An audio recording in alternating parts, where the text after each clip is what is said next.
Good afternoon, everybody. Welcome to our special council meeting. First of all, I'd like to call the meeting to order. We would like to begin by acknowledging that we are in Robinson Superior Treaty Territory and that the land on which we gather is a traditional territory of the Anishinaabe. Can I have approval of the agenda? Any disclosures of interest?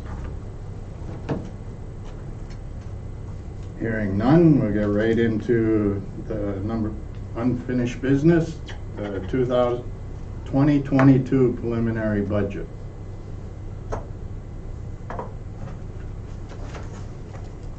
So what you have before you is the capital works wish list identification of projects. Some of the projects that are on here are carry forwards. That's what the CF means. That it was a project that was started in 21 or prior, and it will be continuing on in 2022. This is the list of the expense portion. It doesn't have any kind of revenues, whether it be through taxation revenue or through grant revenue or transfers or anything like that. That's not included on this. This is just a list to identify the projects. So if we wanted to start out with the first section, your AMP, Asset Management Plan, we've started the second phase of that. So that's a project that is carried over from 2021. I don't know if you want me to go through them line by line or what is your preference? The only other thing that I would say is the stuff that's highlighted in green has already been to council and presented, which is basically the water and the wastewater stuff and the issues that we have at Schreiber. So if you would like me to go line by line or just highlight what I think there is. You can do a quick version of line by line, okay. kind of like we did this morning. I mean, okay. I found that helpful, quite knowledgeable. Yeah. Okay, so there are some projects that are identified on here that we're identifying. For instance, the boiler here at this municipal complex building, that it is old. We're not suggesting that we do anything with that particular item. It's more for council to be aware that it is aging infrastructure and that there's the potential for something to happen. The accessibility doors was on most buildings. That is a project that was identified in the 21 budget that didn't have any action on that. So that is on there for 2022 as well. In regards to the fire department, the first three items are have to do with the building issues. And the remaining sections are the capital stuff that was already presented to council previously, and that's what that wish list is for Schreiber Fire Department. Right. So I included it in today's meeting too, so that if anybody had any questions on what was in there. The priority is that initial list that was presented, because the majority of those items are annual replacement of infrastructure, such as the turnout gear. There's some equipment for sort of remote rescue, whether it is somebody who has been hurt on the trail, or to help to aid in the suppression of forest fires. That I mean, I know the M&R generally comes in if there's a forest fire, but sometimes we do respond and provide assistance for that. The communications, really it should be included and will be included at the next presentation in the operating budget. The biggest requirement has to do with the SCBA upgrading. So there is a significant request in here for the compressor. The reason for this request is that we need to do mandatory training, which is the firefighter 2 and the hazmat, for example. Those are two examples of the training. And in order to do that, we're supposed to have the updated cylinders. So you may recall that we had the 2,000 PSI cylinders and we're upgrading to the standard of the 4,500 PSIs. The compressor that's on here is to be able to fill it. Right now we're using the old compressor to fill, and you can't fill them to their capacity. So there really isn't a lot of room here to change any of the requests that are on here. And even just with the cylinders themselves, you're supposed to have 60 cylinders, and right now we do have the 2,000 PSI cylinders, but right now we only have 4 of the 4,500 PSI cylinders, which is the standard. So that was just to go through that. If I go back to the electrical upgrades that are on there, this is to upgrade the panels in the building itself, at the fire hall, as well as a generator panel or a plug, and I will go for the right terminology to our director of operations for that. I don't know if it was actually, it's a separate, I think it's a separate panel is what it is. Yeah, so that the generator can like be a pony panel that, yeah, that supplies, that you can switch all your power load over to the generator. so that, because that is one of our emergency control areas, right? Okay. And sorry, I should correct that, it's not for the entire power load of the building to go to generator, it was key components like their communication center, getting the doors opened, lights, minimal heat, just bare minimum to get through a situation. Okay. Yeah. So that's the fire department. We did include, in addition to the capital requests from Aqua, which are the ones that are highlighted in green, we did, subsequent to that report in November, determine that they're looking for hardware updates for their SCADA system. Got a new price on the dam inspection and repairs. The dam, part of that was budgeted in 2021, however, we didn't have a contractor come in to look at anything, so that's, should have a carry forward from 2021 on there. Who would have done the inspection? I'm not sure who the vendors are that there was some communication. At the time, we were trying to get concrete walls to come in. There was some difficulty getting them to schedule that. Is that 35, is that whole thing carried over, Marley? No, I believe it was, I think Just it a was portion? 10,000 that we had budgeted in 2021. I will tell you that right now. Yeah, it was 10, we had budgeted 10,000 in 21. When was the previous inspection? When was it? I don't know. I understand that concrete walls was in to inspect it, getting closer to the fall, and the weather happened before the repairs could be made. Yep. So based on their inspection pictures and information that they already had, Okay. this is concrete walls updating their quote. All right. Thank you. The Ontario Street reline and the wastewater treatment plant dechlorination, both of those are highlighted in yellow because we are waiting for confirmation of funding in order to do those projects. There will be, should we be fortunate to get the funding, there will be a portion that will be the responsibility of the township for those projects, but nothing as of this point. The wastewater treatment plant electrical building upgrades is a carry forward project from 2021. This number represents phase 1 out of, I don't know how many phases it was. 4 phases. 4 phases, so this is the first, this is that we are required to perform the upgrade, so that's what that's for.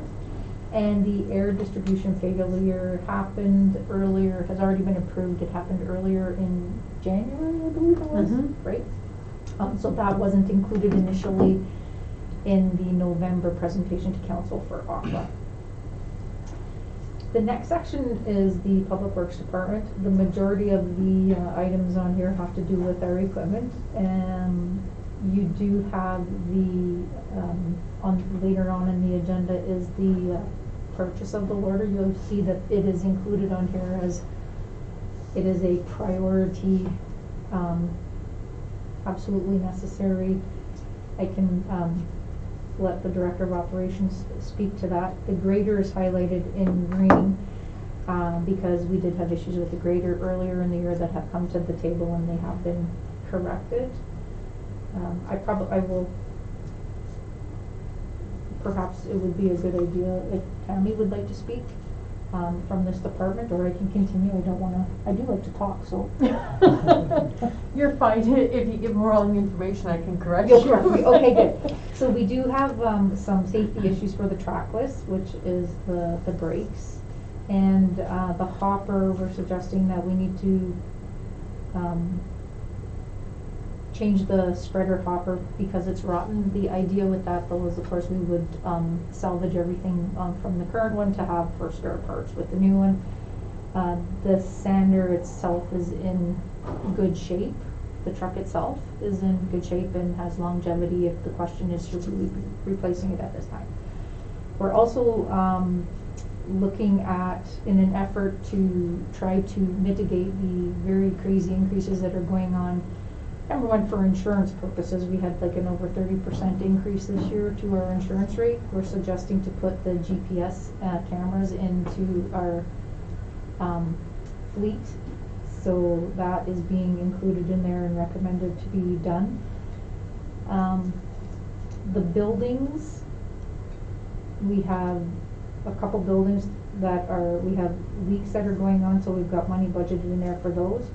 We're also suggesting to continue with the security cameras. We do have security cameras in the community hall, the arena, and up at the Discovery Center.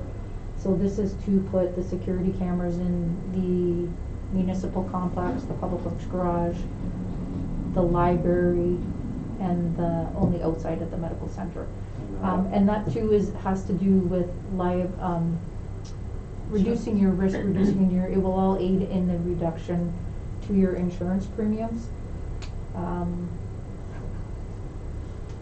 And the floor machine, there are 2 floor machines, one for this building and one for the community hall arena that will be shared. In recreation, we do have tables that have been brought forward from a couple of years now, so we're recommending that. The emergency generator is to identify that there is a need at this point in time. And if I was closer to the lock, I would touch the wood, but should we need to be able to have power, if we lose our power, it's an important thing to have. Is it a priority this year? Right, it depends. Entrance doors are carry forward from 2021. The floor machine we talked about. The community hall, the east wall was on there. They were still doing some research in the need and the way to fix that or change that, upgrade it. The deox for cold water floods is something that's been on before, but has not been identified as a priority or a need either, but it's on there just to tell you that there's an option. The otter swim raft for the White Sand Beach, that was a couple years ago that was pulled out of service, and really due to the whole pandemic situation was never replaced. So we are putting that back on there. The park replacement is on there. Again, it's not necessarily a priority or something that is being recommended at this point in time, but it is something that has been on there. Handy transit van, it's scheduled to be, we generally do every 5 years, we upgrade the handy transit van. That is 100% funded through the provincial dedicated gas tax fund, so there's no cost to the taxpayer to purchase the van. The next stuff is the planning and development section, and that has to do with the ongoing project for the Discovery Center in downtown. The majority of what's left is the downtown for the 2022 budget year. So that number, that is an estimate. We'll come up with a once the final 2021 numbers are done and we know what we're anticipating for 2022, I believe we're hopeful at this point in time that that project will be completed early in the summer. But we'll have that better figured out to find out, because that's the biggest part of that, is how we're going to fund the unfunded portion, the township portion. How much of it will we borrow, how much of it will we do a transfer, so that is yet to be determined. A housing needs study is being put forward as a priority from the Planning and Development Department, as well as a trail engineering and feasibility study. There is an application that is going forward for full 100% funding for that study, but again, the application has just gone forward. We don't have anything at this time. The museum car floor needs to be replaced. This is an estimate of what that would cost to buy the flooring. We have it's about 80 feet by 10 feet, so it's about 800 square feet that we're talking about there. The other two items that are in here are the Discovery Center merchandise, so that would be, it's the purchase of whether or not, you know, are we buying t-shirts, keychains, magnets, whatever it's going to be. So we're waiting for that list to have an idea of what that will be. We're thinking somewhere potentially between the 3,000 to 5,000. Well, you know, it will be to. I wouldn't suggest that we go completely overboard this year in what we purchase, but to have an idea of what's available out there and what to have on hand, and then we'll see. Then we'll be able to see what actually is popular or whatever. And then signage. This is the MTO permit, the fabrication of the signs and the install of the signs. These have to do with the two welcoming signs as you're entering the community. So those are to be upgraded. There is potential funding available in there. However, the permit fees would be our responsibility. I'm not sure if there's a maximum, but we don't have any confirmation of any funding either. Didn't have any estimates on fabrication or install at this point in time. I can't imagine how trail engineering and feasibility study, you come up with a figure of $50,000. Like, I don't get that. Like, we're talking about the hiking trail? We're talking about, I believe, and this is for Community Economic Development Manager Dominic, I believe it is the portion from the Schreiber Beach east to the picnic table, is that right? So it'll be from Hobbit's Corner to Schreiber Beach. So essentially we'd be looking to have an engineer go down with a trail builder. Yeah. And essentially be going through and marketing out what particular areas would be looking to be hand built and which particular components for replacement would require engineered renderings, such as the bridge replacement. Right. Have they been here already? No, so that would be coming into this season. Right. Yeah. Huh. Interesting. And the idea, again, is to try to get it covered with the grant. So, Oh, yeah. yeah, so we won't have to pay for that out of taxes. And then do the work would be. Well, I wonder if whoever is going to be doing this, Dan, has any plans of utilizing some of us that are extremely familiar with the whole trail, like, you know, for advice of some sort or whatever. I'm sure we'll have some input. I know Matt's involved in this, so Yeah. he's deeply involved. So. Right. Okay. That housing needs study, is that grant dependent? That one, there hasn't been luck in acquiring any funding for a lot of studies, as a lot of grant bodies have moved away from that and more so with project implementation at this point. I did reach out to CMHC and there was no luck from them to get any funds towards it, so that would be taxpayer dependent. So, Okay. So how would you go about doing this, Dominic? Would you hire a consultant? Yeah, so a consultant will be brought in and they would be doing, work for that. If, study for reference, if you're interested, is actually Horn Payne's, housing and feasibility or needs study that was done in 2019. I was in communication with them with regards to potential consultants to look over, Okay. to getting some feedback from, so. And that was kind of the cost of, Yeah, so they got And their cost back in 2019, and then we just we subjected it to inflation and Right, okay. and contingency as well. What does this study get us? Essentially, to provide obviously we know housing needs gap and understanding the direction that we kind of need to move forward, where they could provide projections over an X amount of years period, to seeing what can be done in the community for housing, as well as potential avenues to look at, whether it's existing land that we own, or if there would be any sort of need to go to different bodies for additional property acquisition, or identifying based on the demographics the types of housing that would be the best suited for our area. And in conjunction with obviously present employers' employment gaps and their projected needs for housing over X amount of years, so. Okay, so that, I think another portion of that maybe that we could look at is, like,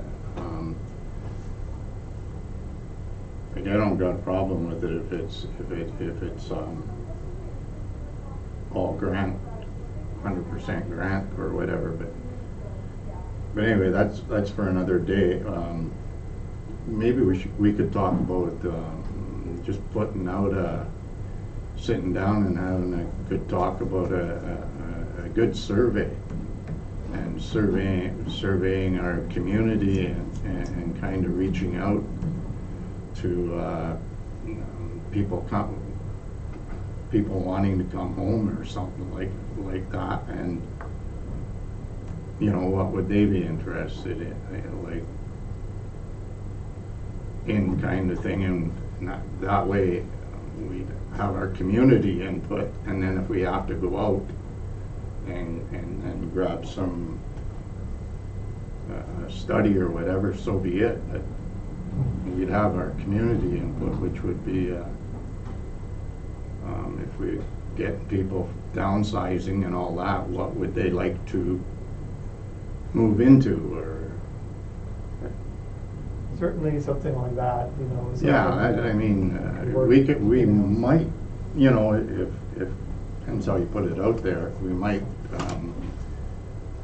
get a lot of community interest in that, if people wanted to downsize or for whatever reason. Anyway, I just thought I'd throw that in. To specifically answer your question, Dave, they're just looking at what they covered in that study, and it was with SHS Consulting, sorry. And it covered housing demand, housing supply, housing affordability, housing gaps along the continuum, and then strategies for bridging the housing gaps.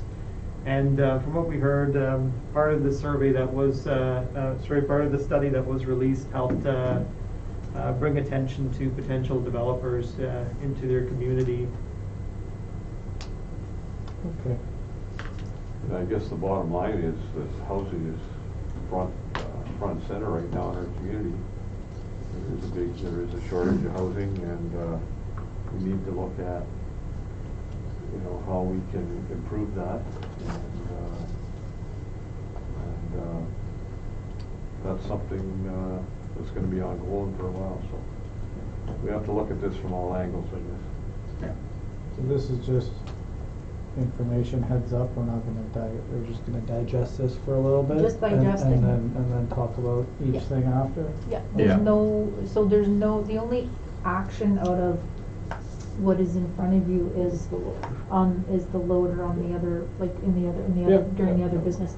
And just to put it out there very quickly, I did a quick calculation on a levy increase. So if we're talking about what percentage of a levy increase do we, or, our starting point is just over $2.1 million. So a 3% levy increase on the average residential home, which is the average CVA assessment on a residential home is $55,000 here. So a 3% increase would be a $75 increase on the tax bill and on it for the year, compared to, all things equal, compared to 2021. A 6% increase then obviously would be $150 approximately. So that's just to give you, sometimes a percentage increase can be frightening, but the reality is not Right. quite as bad as it is. So, yeah. So yeah, the only And real that would discussion. allow us to do all this? Oh, no. No, okay. You're a funny guy.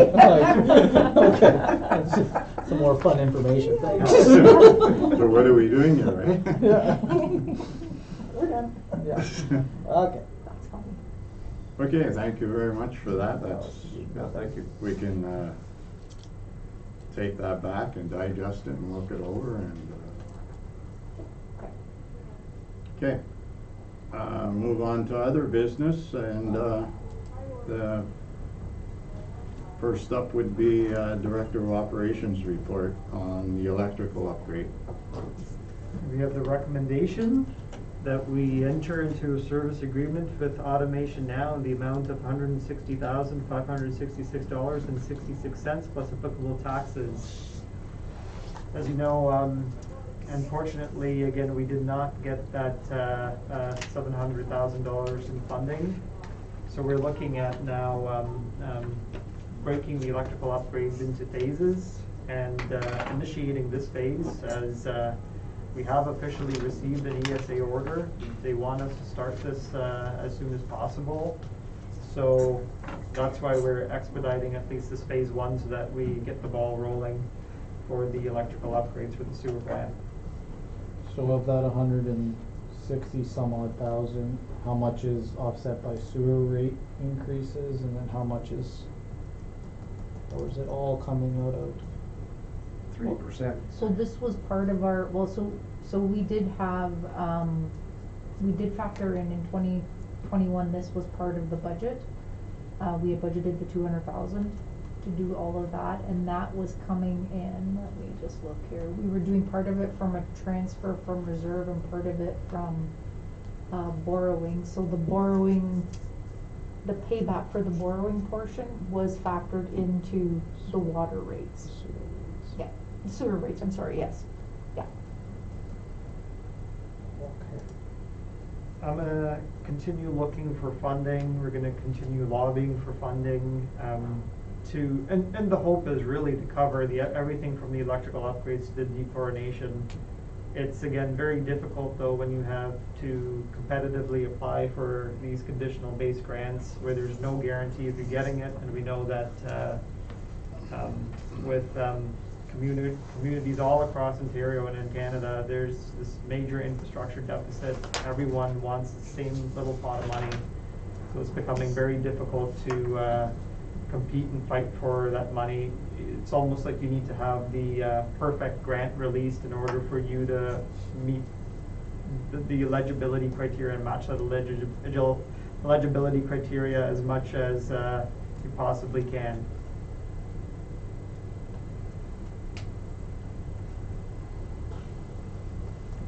So the recommendation here is to move it forward, so you'll be bringing that forward Tuesday night? Tuesday. Okay. Number 2, Director of Operations, loader purchase report. The recommendation here is for council to accept the quote from Stromco in the amount of $250,875 plus applicable taxes.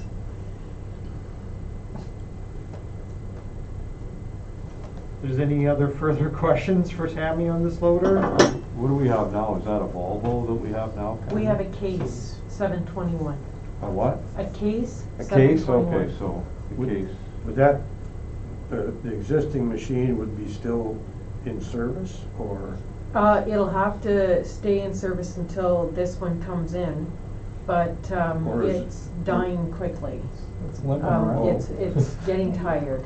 So we're not going to invest in that machine to keep it as a backup or anything like that? Right, we could sell this, if we take the workload away from this machine, Right. we could we'll put it on, Gov Deals and we'll start at the base price that we've been provided as a trade-in value and see where it takes us.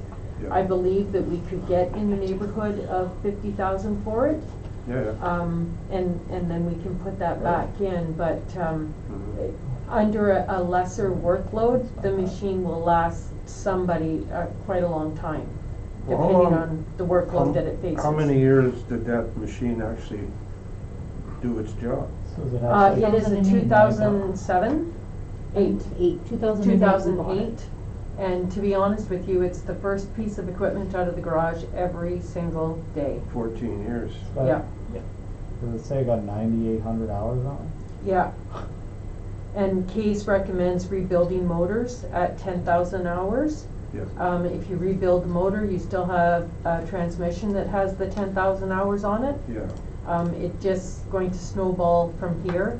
Mhm. It's losing power as, you used to be able to go up a hill, in fourth gear. Now it drops down to 2, so it's a good indication that it's getting very tired. Yeah. Hydraulic pumps are starting to make a lot of noise. Mhm. It's just, it's snowballing. Sure. No, I think we've been putting it off long enough, and Yeah, I think we have the money, and like Tammy says, it's always the first out of the garage in the morning. It's worked all 4 seasons of the year, and it doesn't owe us anything, and like you say, if we put it on Gov and we get money for it, we put that back in, and Would that be purchased like from a Thunder Bay company, or do you shop around, or? For the new loader, Right. I've got several quotes. Yeah. So far, we've gone to Strongco, we've gone to Brandt, we've looked at Case, I've looked at smaller machines. Mhm. It doesn't make any sense to go to a smaller machine. I'm trying to match exactly what we have now. If you go smaller machine, it just increases your workload, takes you longer to do. Yeah. We're aiming to be more efficient, not less efficient, so I've kind of focused on keeping it the same size. Mhm. You gotta look at your different loaders as well to make sure that you've got good visibility around. When you work in a municipal setting, you wanna make sure that you can see behind you clearly and around your tires, and not all loaders offer that. So this one does meet all of our desires, and I think it'll be a good machine. And it's the cheapest. It's Yeah. the cheapest, yes, yes, Is that right? And it's, yeah. I like that it's Strongco, they're here all the time, they're so They good. have They're been good good to us, providers, and yeah. Yeah. that you feels said- good going with them. And you said parts are readily available, which is, The big issue is again the long lead time, so that's why it would be good if, we get this decision now. Because, Yeah. what was it, about 8 months, they're saying, I so was- we need to put they're saying that they're always in production of making these things, but what they're doing is once they get a sale and we put our name on it, then we kind of jump ahead of just regular stock. So, the sooner we can put our name on it, the faster they'll start production for us, and, we should see the machine in about 8 months. okay. Thanks. so the recommendation here is to accept the quote from Strongco, and we'll bring it forward Tuesday night. Okay. Everybody okay with that? I think it makes sense. Yep. Okay, We shouldn't have bought new tires today. thank you. And In the sale, I guess. I believe that's it for that part of it. Now we go to the CQNS investment readiness study.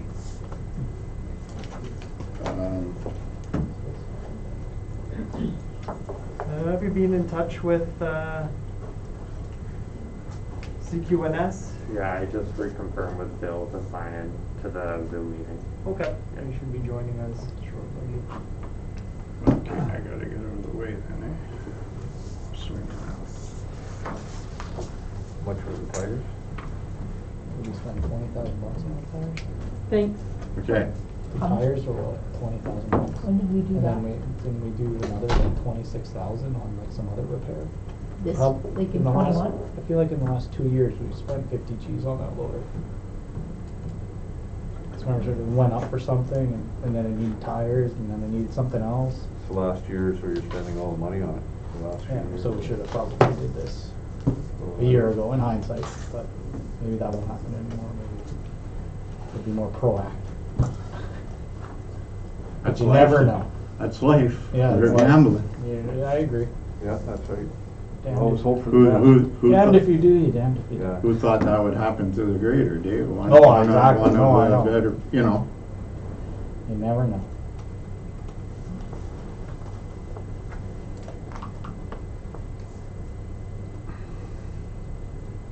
Time are these guys joining?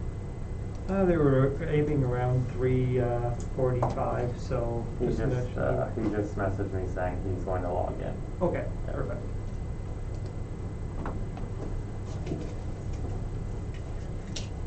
There's you. Did you win? Before I forget.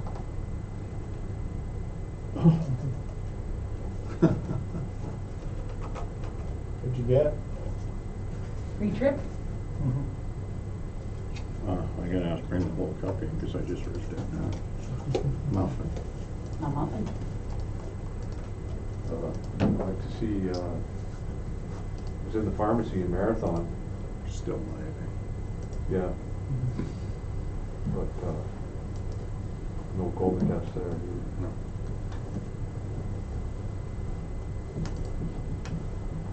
Do you want one? No, I got some at Thunder Bay. But they were selling Yeah, for $40 for two. for two, yeah, I know. But they don't have any of them either. Same in, they were selling them in Nibbigan too. Should become a Yeah. black market cause. There's gotta be somewhere. It's a box from school. You got a bajillion at the school. Yeah. Wow, yeah.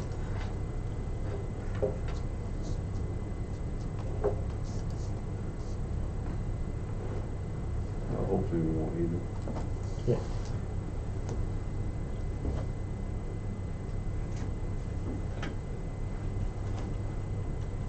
Brakes. We did brakes last time.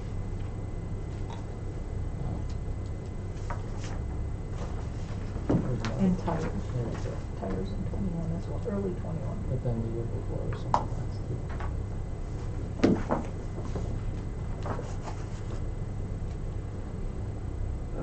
That just adds to the sale of the used one. That's what she That's what I said. said. Yeah. Oh, is that what you said? Yeah, that's what she said. It will make it back in the sale of it. Yeah. She's right. Almost just- in the advertisements, we keep it, we tell them. Brand new Yeah. tires. Yeah. Barely used.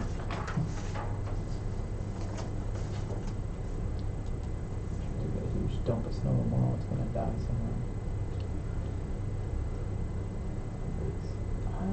The differential. That was a big one in 2020. You wanna answer Beth Stewart or Yeah. you will? Yeah, so the question Okay. really is what's next? Have this log Oh, yeah. into that. Well, Corey Fix said, the engine. Corey said it's just like When's the one a week to and a fix while. it? Yeah. Instead Well, of January I to sent you start the it to email. make it work. Yeah. I sent you the email, but when I went. Super to safe, get though. that and No one's watching. I forget what it said. I know. It wasn't registered yet, No. Mutter. so it just means Mutter, you. mutter. It's good. Strategy. And then I suppose that they'll let us know next week if it's on or not. So what is this whole thing? We got these. Did they do these? Like, did they make these? I feel like I've seen them and stuff like this. Like, did they make these? Did they make these? Like both of the things at the bottom, those last two things? Yeah. Neat.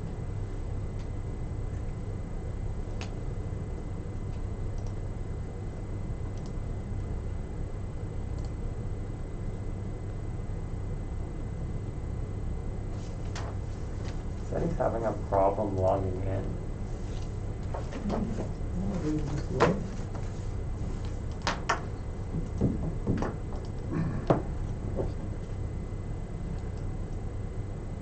There's no logging in required. He's Just right have there. to click the link. He's right there. Oh, perfect.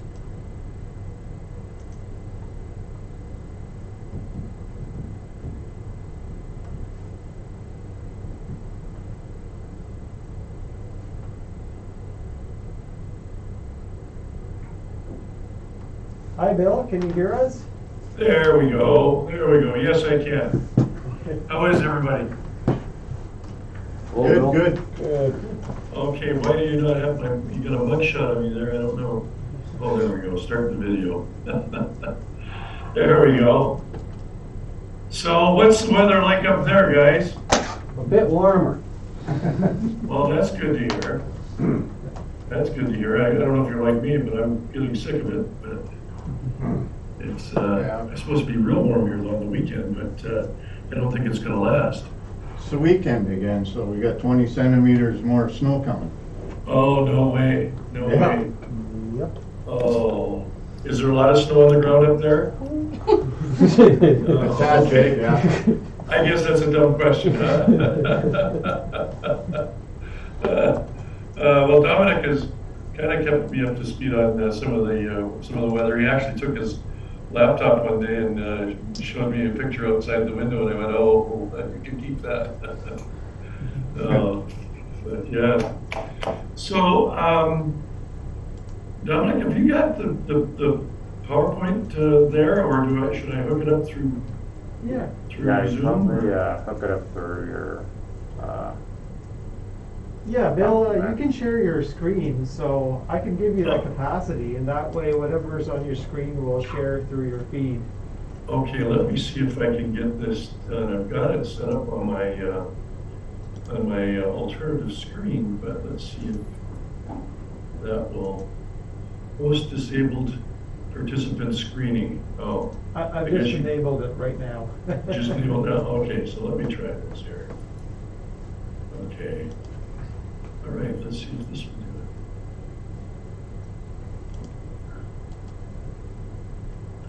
Perfect. We can see the presentation.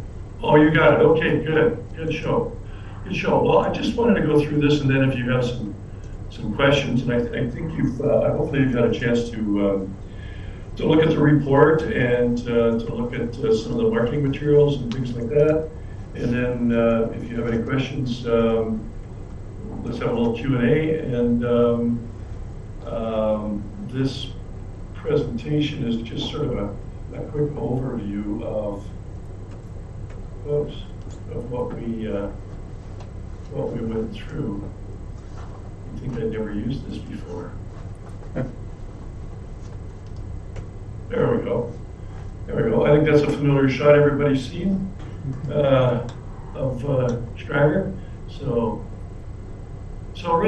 just to quickly go through what the scope of the project was, obviously was to develop an action plan for investment attraction, and hopefully from there be able to assist in population growth and some real estate development and business development and various sectors there.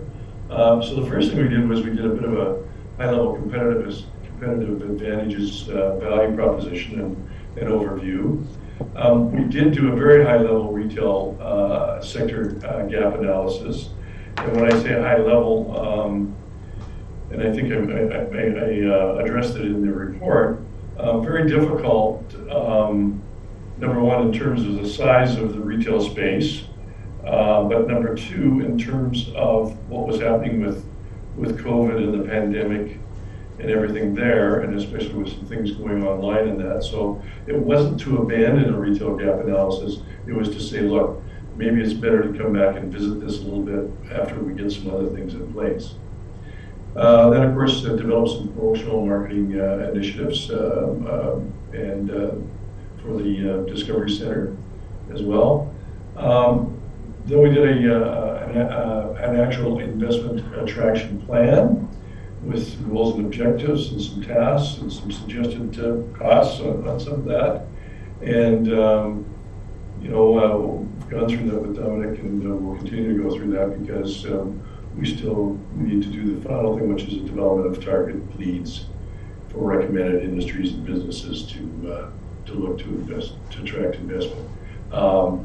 We're kind of waiting to present this to council and then talk about some of the recommendations possibly, because it may have an effect on how we go to market in terms of doing some marketing.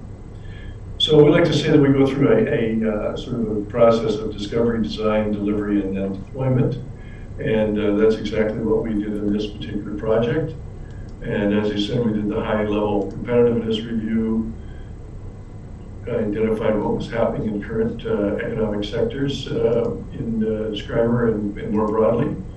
You can see the regional, and we kind of stuck to the north of Lake Superior area to do that sort of regional analysis. We did a real estate analysis and then a review on investment readiness. Investment attraction, and is a little bit like using the acronym, the old, aim, ready, then fire, or type of thing, or, you have to have it in order. And so there's no sense to try to attract investment if you're not ready for that investment and have certain things in place. So investment readiness, I always like to say you never get a second chance to make a first impression. I don't even know who said that. I've been saying it for so long, I guess I'm thinking that I said it, but I'm sure there was somebody much smarter than me that said that originally. But looking at areas of community involvement, placemaking, business network associations, some type of a community hub. What's the branding, and is it a consistent branding message? And then what tools can EDOs use to make their job easier and more efficient? So we came up with these sectors, or identified what we thought were the main sectors in Schreiber. And obviously real estate is one of them, and what you've done in terms of taking down some of the older buildings and having some lots available and that type of thing. We think that entrepreneurship is a sector that is there. It may be a little nascent, but certainly has the opportunity to grow. Immigration. I mean, you've been successful in attracting some immigrants to start up businesses or take over businesses in the community, and that's even without a formal program to try and do that. Obviously, we know that long-term sectors that have been there are natural resources, which is prevalent throughout the north, and of course with the railway and transportation being there. Retail is there, and hopefully we can do some things to help that grow. And then I think there's a great opportunity in terms of tourism, and I think the opportunity was there long before COVID, but I think with some of the attitudes and the way people are looking at traveling and things like that, I think that will only enhance opportunities for tourism in Schreiber and other communities along the North Shore there. So we did some designing. So we've got a bit of a website landing page that we'll be using for any campaigns that we use to do some marketing. Online real estate directory. We developed an investment attraction brochure and sort of doing business in Schreiber, and then the Discovery Center brochure. And hopefully you've got copies of the investment attraction brochure and the Discovery Center brochure. You guys hear me okay? You're awful quiet there. Yeah, we can. Oh, okay, sometimes I get talking so much and I cut out and I don't even realize it and just keep on talking. So we set up this action plan, and it's a little bit more detailed than this, but I just wanted to do some highlights of the goals and objectives for each area. So obviously in real estate, the goal is to sell and develop vacant lots. And so the objective, who do we engage in terms of being able to do that? Prospective developers, whole builders, and hopefully new residents. Entrepreneurship. You know, what's the goal? Well, to create an entrepreneurial culture much greater than it already is in town, and so what's the objective to do that? Well, put together some programs and services to support that. I mean, the Small Business Center in Terrace Bay is integral to that, but there's other things that can be done locally to do that and build opportunities for collaboration and networking in that space. Immigration, well, we've had success in attracting immigration to Schreiber already. What do? Well, let's put together a marketing program that's going to be targeted at immigrants to come, and not only that, but influencers who are in a position to advise them and that type of thing. And so we build a targeted list of those people and do it. Tourism.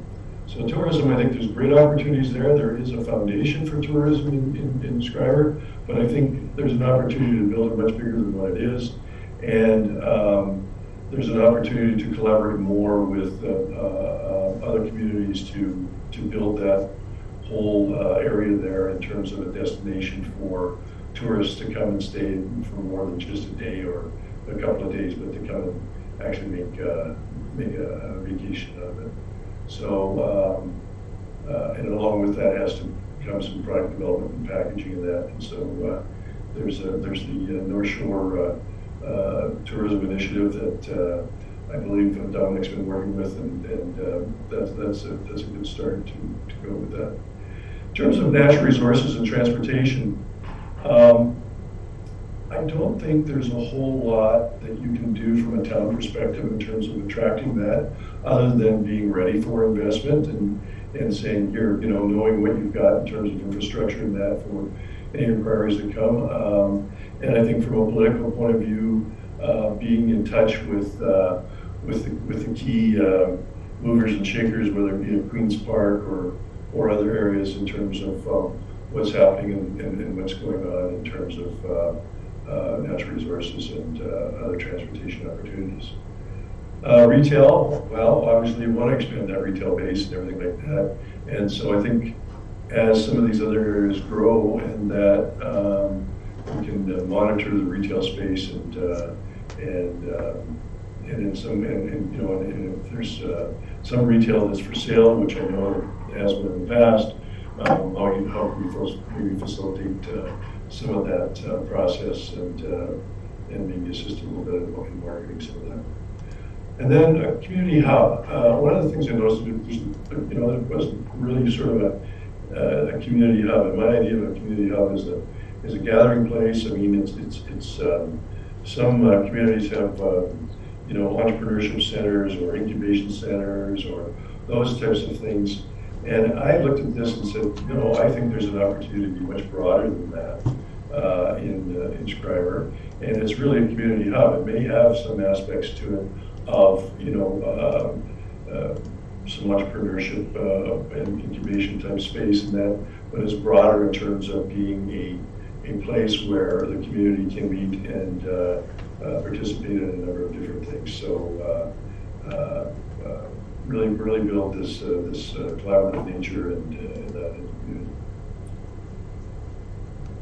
So deployment. So one of the recommendations we made was to initiate a software package called CRM, which is a customer relationship management package, and that allows economic development to track all its contacts and works that it does, and streamlines it and keeps it in one place, and allows you to build marketing modules from there for online campaigns and email campaigns and different things like that, social media, track social media, and that. So that's one area there. So I guess I skipped over to this second part, which talks about email tools best suited to work with that platform. Then the next thing is to develop, once we decide what's happening with real estate and what the opportunities are there, which we want to promote the most, develop a targeted list as to who we want to send information to and look at going after to invite them to look at opportunities for real estate investment in Schreiber. Obviously, part of doing that is when you do that campaign is you develop specialized email templates and that messaging to be sent out to these target lists. The other thing is review what's the possible funding for 2022 that might fit with any of the action plans that you've got on the go. And I think in the report I made a list of a number of programs in that, and I know that Dominic has been, if he hasn't already applied to some, he has been working on some, and is familiar with some that you've used before. And then for us, obviously to follow up and assist in this implementation and deal with any issues that come up that we can assist with. So that's sort of it in a nutshell. Any questions you guys have, or? Yeah, could you explain the community hub? Could you provide a few more details on that? Like what Sure. are the opportunities? You said there's more opportunities or more things you can do, but could you expand Well, on that? So if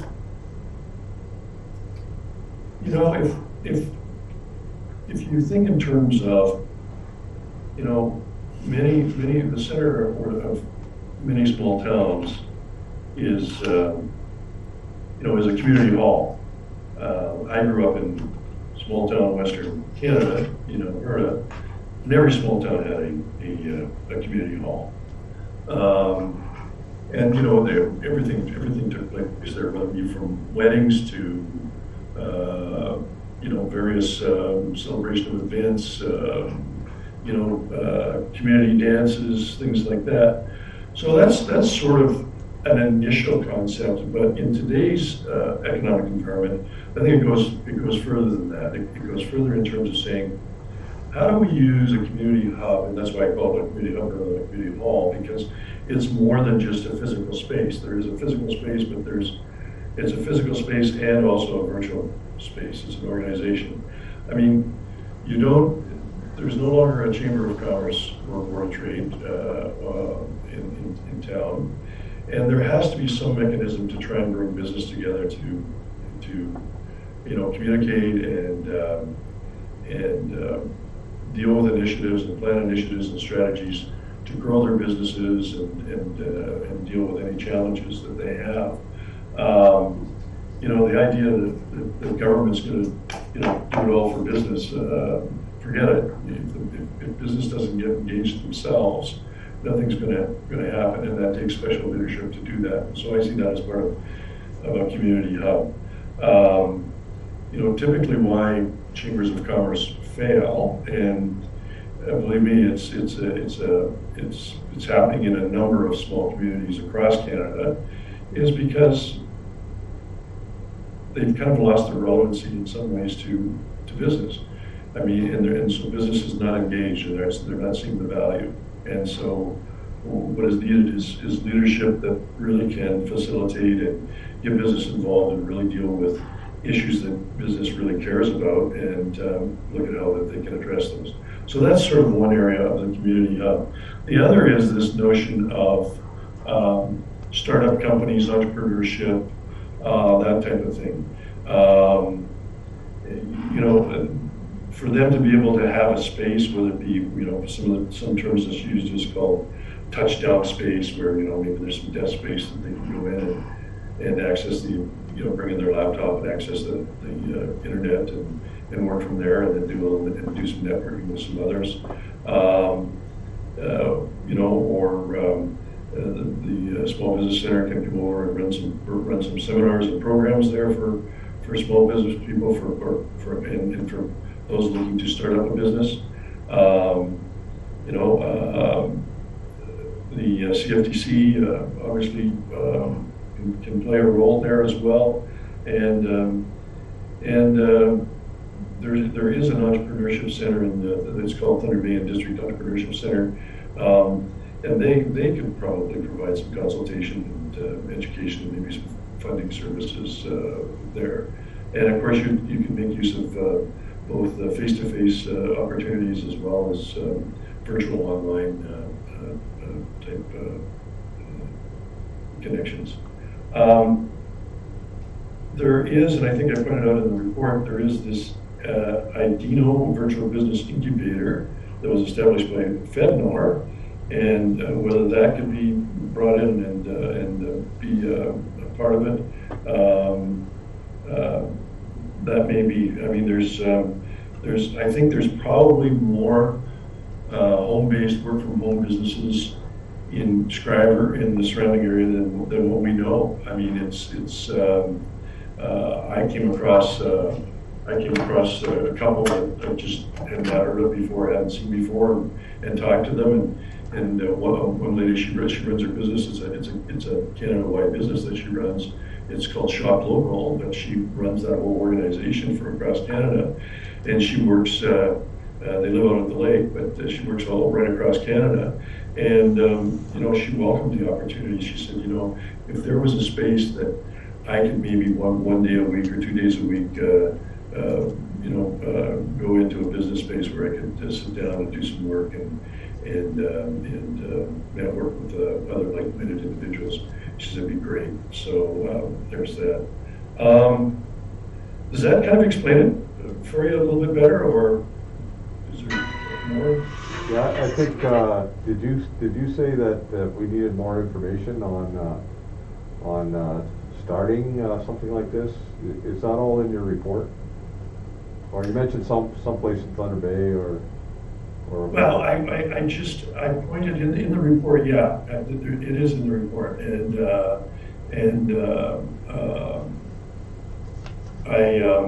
I point to some resources that might be able to give you some ideas and some sort of planning tips in that in terms of moving forward with something like this.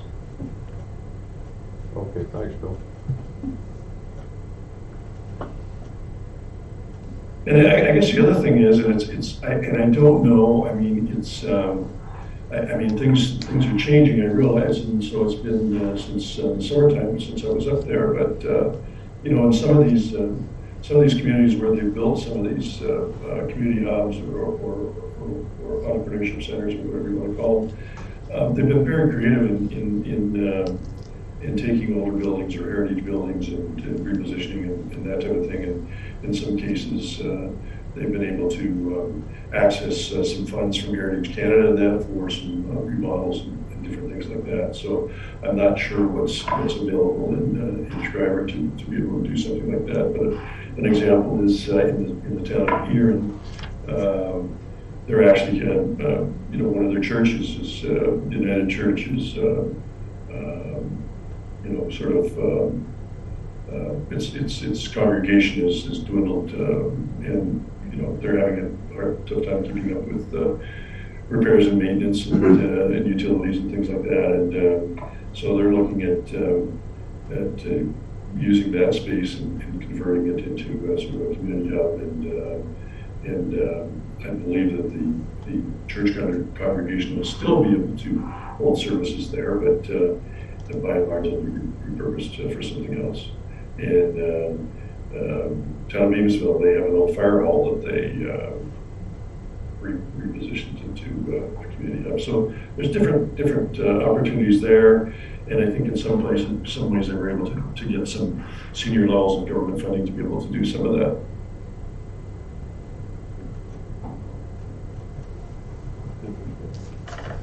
I had another question on the municipal accommodation tax. Yes. You talked about that. Is that something we're missing out on, or is that a missed opportunity from your perspective? Well, so I think it's a huge missed opportunity. I mean, I can understand if your hospitality partners felt that would make them uncompetitive price-wise in comparison to other communities. But that's not the case. I mean, Terrace Bay I think now this is what, they're going into their second year or third year of having theirs. And, you know, when I spoke to them, I think the number they shared with me was that they raised, I think, $20,000. $20,000 may not seem like much, but if it's put towards beautification programs or, you know, placemaking enhancements and things like that, it's great. And it's really, it's not taking any money out of your community. It's being paid by visitors. And I mean, I think all of us have traveled and stayed in different places, and you know, we got our motel bill, and there's a tax on it, and we pay it, and don't think twice. We go on to our next destination, right? It's to me, it's a very non-obtrusive tax, and it's going to add, it would add very little to the cost of a hotel room or a motel room. So how do you go about collecting that tax? Well, so that is a good question. And I gotta go back to where we talked about it and see what I've got in here for that. I think that on Terrace Bay, I think they're utilizing the CFDC to collect it. I'm not exactly sure, but it is an arm's length organization that I believe is collecting it. They're actually working with Superior Country and administering. Superior Country, yes, okay, yeah. Dominic, I knew that you would know that. And so they use it, and it's kept separately for specifically for Terrace Bay, correct? It's Yeah. not like they ensure that there's no mingling with other communities, you know, funds or anything like that as well. Yeah, they have their own particular agreement with their arrangement with Superior Country in terms of what they wanted to concentrate their revenues into in terms of tourism, marketing, whatever they decided. Yeah, so I think when I spoke with them, they'd had kind of split 50-50, I think, in terms of some money was going towards beautification and some money was going towards marketing. Is that correct? If I remember correctly. I believe that's what Stacy told me as well. So, Yeah. So our local vendors are collecting a tax from visitors and putting it into marketing their businesses and this area as a destination or a place to come and visit. So it's kind of win-win as far as that goes. Yeah, I mean, I did talk to some of your motel people about it, and there was certainly some resistance. And I think part of the resistance was that I don't think they fully understood what the tax was and how it worked, to be quite honest with you, because, I mean, yes, it's going to increase the cost of the rooms, but it's very, very nominal in terms of what it's going to increase the cost of the rooms. And it's just not, it's not going to make them competitive with other jurisdictions close by. So is that just for accommodations only, Bill, or is there something else? So it's just for accommodations only, and I think there are some communities who have tried to do it more broadly, you know, into food services and different things like that. But by and large, it's motels and motels mostly. And in the report, I apologize that I'm flipping through here. In the report, I think I provide a link to where you can gather detailed information about the municipal accommodation tax.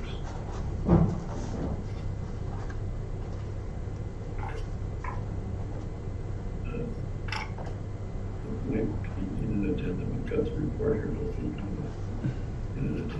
But yeah, that's, oh, here we go. Yeah, I do have it.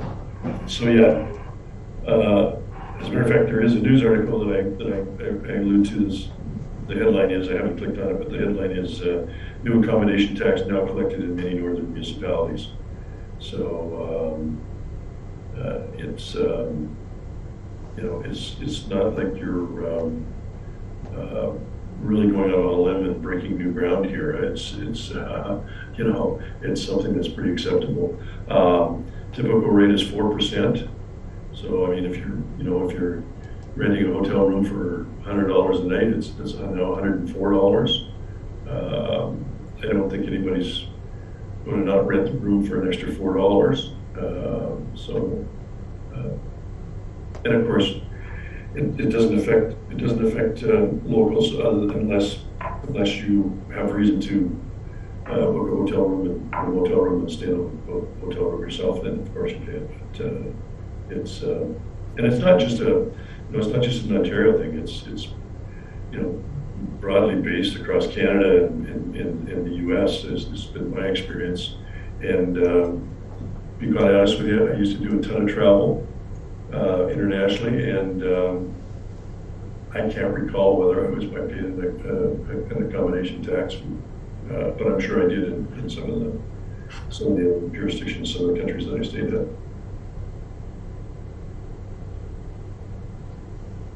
So I think the key thing is that, making sure that, if you're going to go ahead and do this, is to make sure that, the people that it's affecting, the motels and that they totally understand what it is.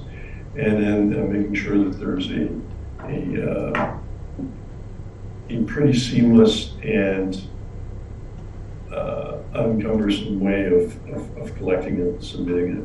So, I mean, if they have the proper accounting system set up, they're submitting HST on a regular basis, and this is just an additional area that they would show and submit.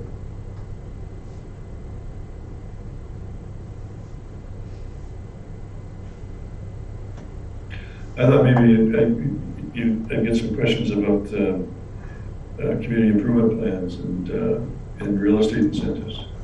I know that you've got the community improvement plan sort of in the works or have been approved, but maybe not implemented. And is that an area you want to talk about? Would you like to talk about?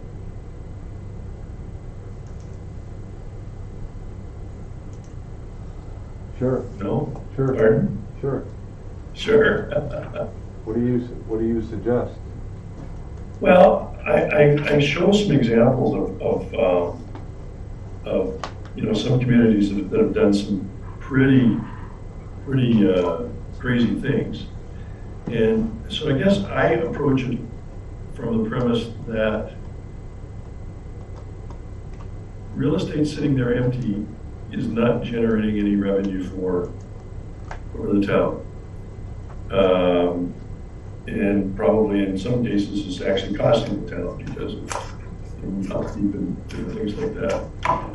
So if you're not collecting taxes on that land, it's redundant. It's totally redundant. So if you are to offer some tax incentives for people to buy and build, some people will say, well, you're giving tax money away. Well, no, you're not, because it's tax money that you didn't have anyway. And so, and if you are doing an incentive, you're doing it for a specific period of time. And the way that the program, if you design the program properly, it should, repay itself fairly quickly over a period of time. So I think I mean, one of the extreme examples I give is in, back to the section, it's in Smooth Rock Falls, and they've done it with both commercial properties and also in terms of residential real estate, and like they were reimbursing purchasers up to 90%, or selling for 90% below market value, just to get them to buy and come in there. I showed another couple of examples. Dauphin, Manitoba had an incentive for developers at one time. They called it their $1,000 per door program, where if somebody was building a multi-unit residential property or whatever, they received a $1,000 rebate for unit that they built in the development. And then Pipestone, Manitoba, for example, had a grant program where they would actually provide 3% of the building cost up to $6,000 for a new home, and then they would also had a grant program for a property which was 10% of the assessed value up to $32,000, along with a municipal lot program. So I take a look at this and say, look, if you can do incentives that aren't really, I mean, if you're not collecting taxes on the property now, and you're providing an incentive to reduce taxes to incentivize somebody to build, it's not a cash out of pocket expense, right? It's money that you weren't collecting anyway. So you're just providing abatement, and you're looking to once that period of time is over that you've had, you're going to start collecting taxes on the property and bring people to the town to shop and do things there. So increase overall revenues in town and that, so you get a return on your investment there.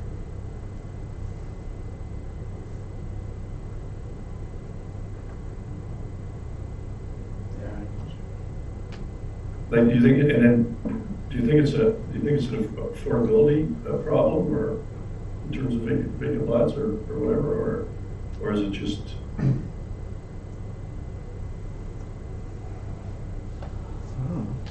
I think as a group, we would probably sell an empty lot for $1 if we knew someone was gonna build something on it. But Yeah. there's just no interest. Well, but here's where, so in order for us to do some marketing, in order for Dominic to put together a marketing plan to go out and say, look, how we're gonna market some of this stuff, how we're gonna talk to, whether it be home builders or developers or different people, that, and, that has to be a policy that's in place. That, we can't just go and say, well, if you come, we'll think about selling it to you for $1. It's got to be sort of a structured program that you can use to market and say, hey, come to Schreiber, here's what we've got, here's what it's going to cost you. Here's what all the other benefits and attractions are to being here and that. I guess the other thing is that we've also looked at, and I think that, and Moody, you and I think we talked about it a little bit when I was up there, that there's types of alternative housing as well that's being done right now. I think I showed a project where they're building housing in Cambridge, and it's a multi-unit sort of apartment building, but it's all built out of sea containers, and I tell you, you really have a tough time thinking that was a sea container house or apartment building. It doesn't look anything like it, but it's very functional, and they're able to build it faster than that. Obviously, there's the modular home segment and stuff like that. For guys doing things as well, but it's if you have that policy in place, then good. Let's go out and market it and see what kind of response we get. Yeah, it's something we've been talking about lately, Bill, is that aspect of housing, and it's front and center in our community right now. So we've had some discussions on how we're going to approach this, and we do have some ideas. So it's just going to take some further discussion, and we'll move ahead. Good. And the good thing one of the good things that we do have in our community is the fact that we have empty lots that are ready to hook up. They're service lots and they're ready to go. Absolutely. I mean, that's a very good point. That there are fully serviced lots ready to go, and as far as I understand, no impediments to going there. And then I guess the other thing is that realtors and developers will always complain about red tape and everything like that, but I can't envision with a community your size that there's going gonna be a lot of red tape issues in terms of moving the project along for approval to do some things as long as they're in compliance with the zoning bylaws and such. Right. So, Well, I think we're headed in the right direction, but it's just gonna take us a little longer to get that. right, You know, right. like Dan said, we've had these conversations and Yeah, the other thing in terms of community improvement programs, in terms of, so existing businesses and that, I mean, I'm not up to speed on your, your budgets and plans and things like that, but, I kind of look at, if you had, if you go back to the MAT tax and you use that for, some matching funding, and do some beautification projects and stuff like that along Highway 17 and that area there. It's not a lot of money, but it doesn't have to be a lot of money. And in some cases, maybe you can use it as matching dollars for maybe some senior level of government funding in terms of some of the programs out there. And then in terms of, Dominic, you've probably been talking to Superior Country and North Shore group and that, but I mean, there's tons of funding that has come out, for tourism and that, for specific projects and programs.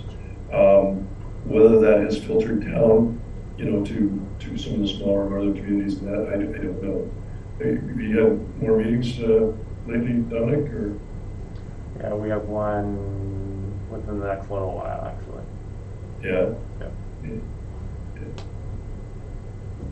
And I mean, I can't emphasize enough. You guys know this. You've got the foundations for some great, tourism activities and attractions. But I think one of the issues is that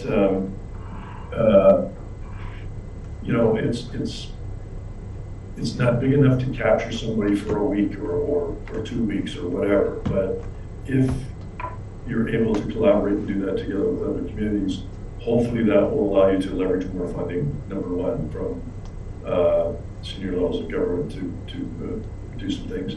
And number two, it'll allow you to build product and build some destination stuff that will allow people to come up there and stay longer and spend some time. So it's funny, when we were going through some of this entrepreneurship stuff and that, there's a lady I know that runs a very successful sort of hub in Guelph, and I talked to her and she's able to providing some ideas and different things like that. And where was it a call? Were we on a call, or was it in the email? Dominic, she said, "Oh yeah, I go to the Red Rock Music Festival every year or something. I drive through Schreiber on the way to the Red Rock Music Festival every year or something like that, right?" Yeah, it was one of the email correspondence with us. Yeah. So I think there's opportunity out there. There's opportunity out there. And of course, as it grows, I think there's opportunity for new tourist operator opportunities in that to have. But part of it, as we all know, we've got fatigue, and if you guys are like me, you just can't wait to get to the other side, whatever the other side's going to be. Okay, if there's no further questions, thanks, Bill, for joining us today and presenting. Good. Thank you very much. Thank you, And Bill. if you do have anything, I think you've all got my email address, so don't be afraid to just drop me a line if you have any further questions. And Dominic, we'll schedule up a follow-up call. Yep. Okay, everybody, have a great weekend. You too, Okay, Bill. you too. Thank you. Thanks, it was great to see you.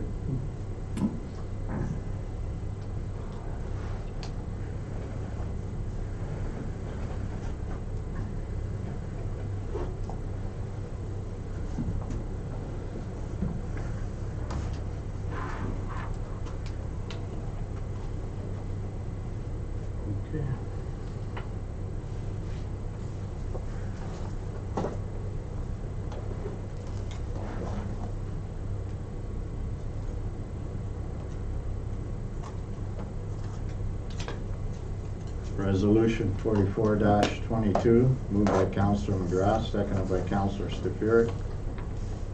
The council accept the research and analysis report, Schreiber Investment Attraction and related documents as prepared by CQNS. All those in favor? Carried.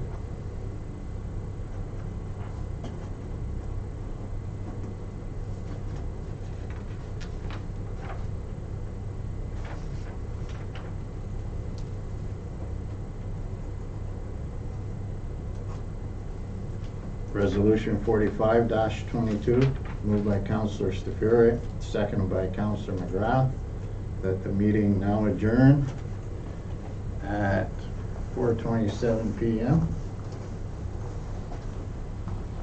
All those in favor? Carried.